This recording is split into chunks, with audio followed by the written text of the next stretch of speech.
Well, good but slow progress being made in Vienna. That's according to Iran's senior negotiator, as talks on the country's nuclear program resume with leaders of the 5 world powers trying to finalize a deal. Secretary of State John Kerry and Iranian Foreign Minister Javad Zarif are expected to speak on the phone early this upcoming week. Tehran is pushing hard to get all sanctions lifted the moment a final deal is signed by that June 30th deadline. But many lawmakers in Congress, such as my next guest, want to make sure inspectors can monitor progress first before giving Iran what it wants. South Carolina Senator Lindsey Graham is on the Armed Services Committee, and he joins us right now. Senator, good to see you. Thanks for joining us. Thank you. What would you like to see from Iran in order to see a deal happen? Well, the outline of a good deal would make sure that no sanctions are lifted until there's full compliance by the Iranians to the inspection regime, that we could go anytime, anywhere when it comes to facilities, military and non-military. The idea that we cannot go anytime, anywhere to inspect their military facilities, which have been used in the past to make a nuclear weapon, I believe, is a non-starter. And before the inspection regime is dismantled down the road in the future, there has to be a certification that Iran is no longer a state sponsor of terrorism. Those 3 things, I think, must happen. It doesn't seem like any of that is happening, Senator. Well, then I think it would be a bad deal. Everything I've described has had bipartisan support. The UN has embraced many of the things I just told you. I would love to have a good deal to end the nuclear ambitions of the Iranians, but I don't trust the Iranians. They've been lying and cheating, and if they're able to get a nuclear capability, the Sunni Arabs will want one in kind. Then you have a nuclear arms race in the Mideast. That's the biggest consequence of a bad deal. And the Iranians have shared every weapon they've ever developed with terrorist organizations. I fear they would share a nuclear technology with a terrorist organization that would one day come here. We have been talking about this now for so long, and the President and John Kerry has been working on this for so long. Do you expect a deal with Iran to materialize? Here's what I think. The best deal that Barack Obama can get will not be the best deal to be had because he's weak and indecisive. In the eyes of the Iranians, they don't respect or fear Barack Obama. He drew a line against Assad when he used chemical weapons and did nothing about it. And our friends, the Arabs and the Israelis, don't trust President Obama.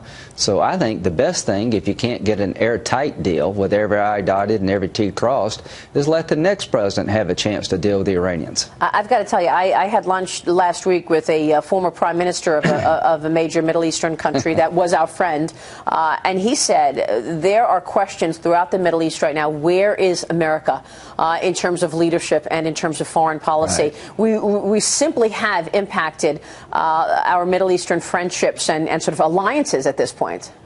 Yeah, we have. You know, at the end of the day, the Iranians do not believe that Barack Obama would use military force to stop a nuclear breakout.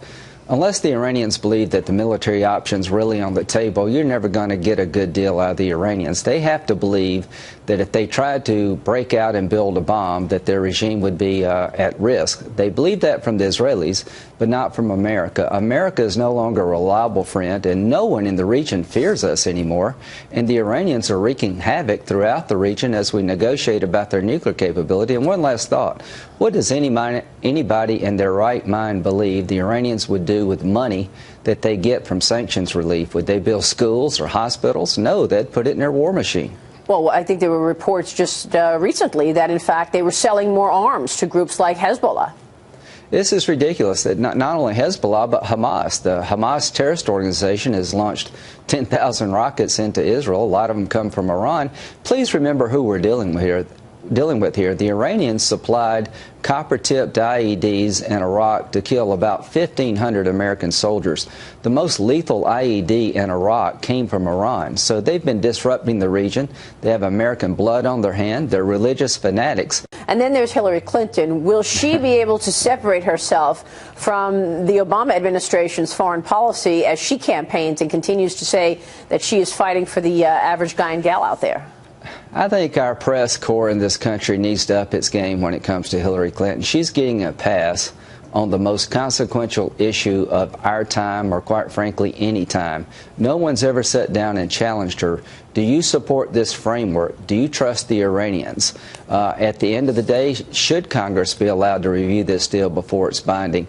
She has been given a complete pass on Barack Obama's failed foreign policy, and she should be asked to account for what she would do with the Iranians. And at the end of the day, nobody ever asked her a hard question. Okay, let me ask you about your plans. You said there's probably a 91% chance that you will, in fact, run for president.